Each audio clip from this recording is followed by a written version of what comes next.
everybody. Sorry it's a little dark and you probably hear the fan in the background. And I look a little rough. It's nighttime and I'm getting ready for bed. But this video I wanted to just be a little more real. So a lot of times I can be pretty positive about stuff. And it's easier for me to be positive than to tell how I really feel and stuff. I have some really rough days a lot. I know a lot of amputees do. Deal with a lot of phantom pains, phantom sensations. As you remember, there's my leg on the side view.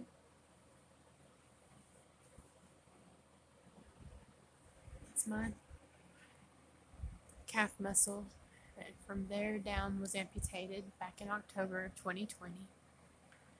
I've never understood what phantom pains were, phantom sensations, any of that stuff. A lot of times it feels like my constant feeling is a sensation. It's like your foot is twisted and like it's like in an odd position and it's not even there. I mean, it's a phantom limb. There's nothing there to cause that feeling, but it's there. And I feel a lot of pain through the bones in my legs when the weather changes, when it's rainy, the colder it is outside. My bones ache, but they are aches a lot more where I had the surgery. And it feels like I can feel somebody sawing at the bones in my legs. I can feel like electric feelings through my legs, which is neuropathy.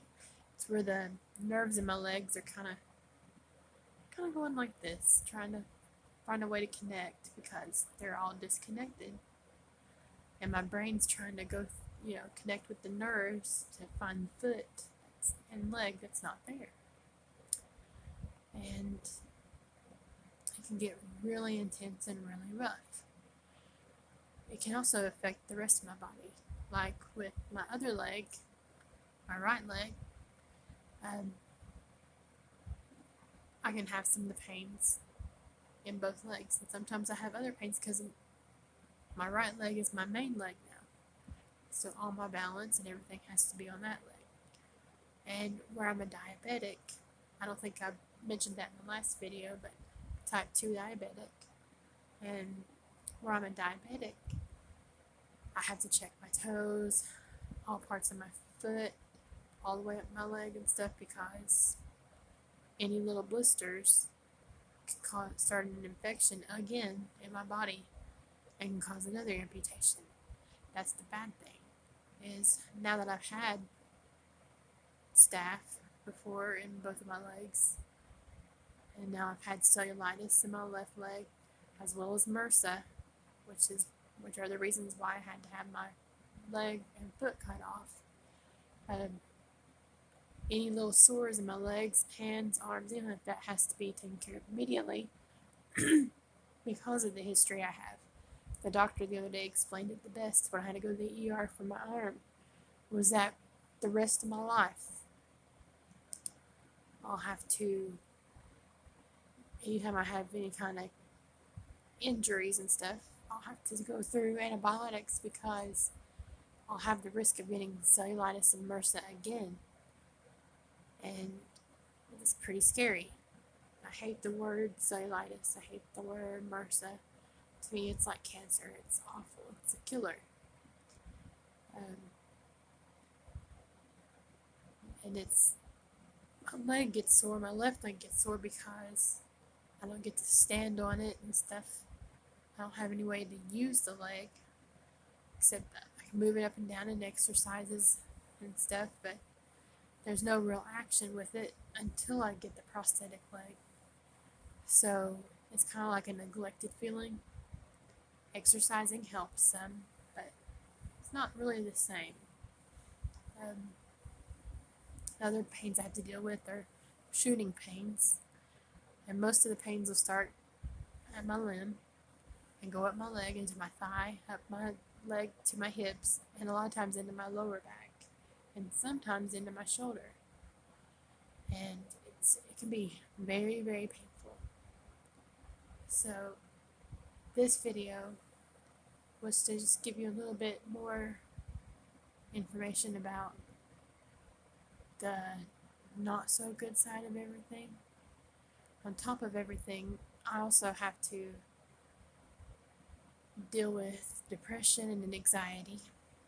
I do see a therapist for that because it was very, very devastating what I went through. It's a big tragedy. Because basically, I didn't have any time to really think about anything. It was a split-second decision, and it had to be made. It was life or death. I had to choose.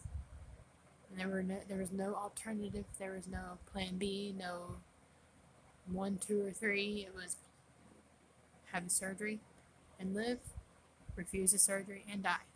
What do you want? And I said, well, I want to live, but I wanted to live with my leg. But that was not a choice. So I made the choice for amputation. And I still have moments where it still hits me. And I'll cry and I can't sleep. And I might get a little cranky sometimes and all that stuff. But I try to stay positive. I try to be encouraging and inspirational because I hear that for people a lot that I am. And that means a lot to me and it inspires me and encourages me. But there's a lot of days I look like this. I look tired and poopy eyes and all that stuff. But I know better days are coming. And just keep up praying. Prayers are key. It's always something that's needed. For every aspect of my life, prayer is always needed. And that's all I can think to talk about tonight. I'm a little tired, but I probably won't be able to sleep for a little while. Oh, one of the other things before I go is, like, sometimes I told you I can't sleep, and I do take something to help me sleep. Doesn't always work.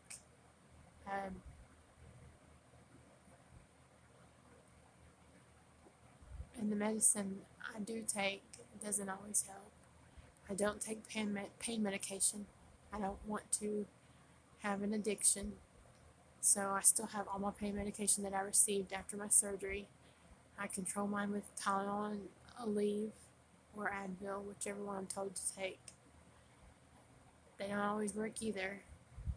Massaging the residual limb, all that stuff doesn't always work. Sometimes I have to deal with pain. I have to deal with anxiety, depression, exhaustion. And some days I'll crash and I'll sleep all day and all night. And you just never know. But that's the other side of everything. I still have faith and believe in healing. I believe that God can do anything.